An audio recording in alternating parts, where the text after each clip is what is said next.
श्री स्वामी अक्कलकोटला असताना लांबून अनेक लोक त्यांना भेटायला येत असत. एकदा काय झाले, स्वामींना भेटायला 3 ज्ञानी पंडित आले होते. आपल्या ज्ञानाचा त्यांना अतिशय गर्व होता. स्वामींची कीर्ती त्यांच्या कानावर गेल्यावर त्यांच्या मनात हा कोणी ढोंगीबुवा असेल म्हणून त्यांच्याशी वादविवाद करून त्यांचे पितळ उघडे करावे व आपणच कसे ज्ञानी आहोत व ते लोकांना पटवून द्यावे म्हणून ते अक्कलकोट गावात शिरले आणि म्हणू लागले, हे स्वामी कोण, केव्हा केले त्यांनी संन्यास ग्रहण, येथे राहण्याचे कारण काय, कोणता आहे हा त्यांचा मठ संप्रदाय.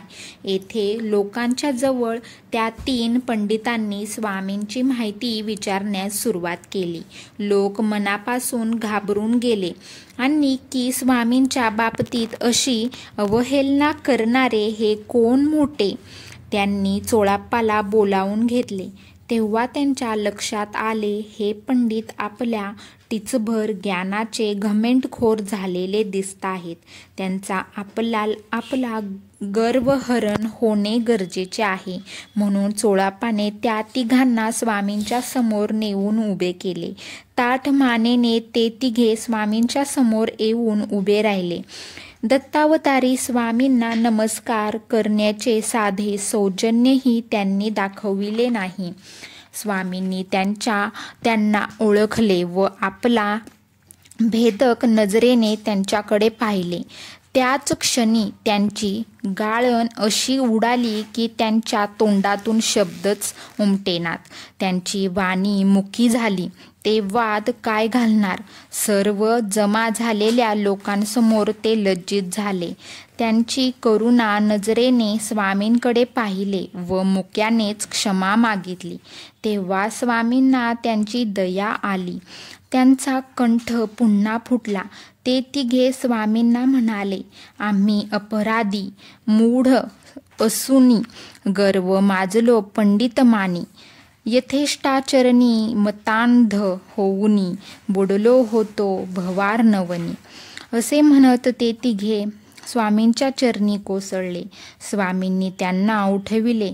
त्याच क्षणी स्वामींच्या स्पर्शाने त्यांचा गर्व वाहून गेला आणि नम्रतेने स्वामींचे दास्य त्यांनी स्वीकारले. स्वामींची कृपा झाली की मनातले अहंकाराचे ओझे नष्ट होते. स्वामींच्या अशा अनंत लीला वारंवार प्रकट होत असतात. मानवी देह धारण केलेल्या स्वामींनी षड्विकारांवर संपूर्ण विजय मिळवलेला होता.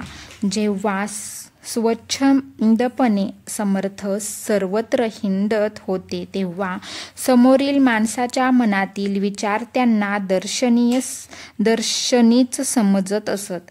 परम दयाळू स्वामींना भक्तांनी हाक मारली की तितक्याच तत्परतेने आपल्या परमभक्तासाठी धावून त्यांची संकटातून ते सुटका करत होते. तर असे होते आपले श्री स्वामी समर्थ महाराज. तर सर्वांनी बोला अवधूत चिंतन. श्री गुरुदेव दत्त. स्वामी महाराज की जय.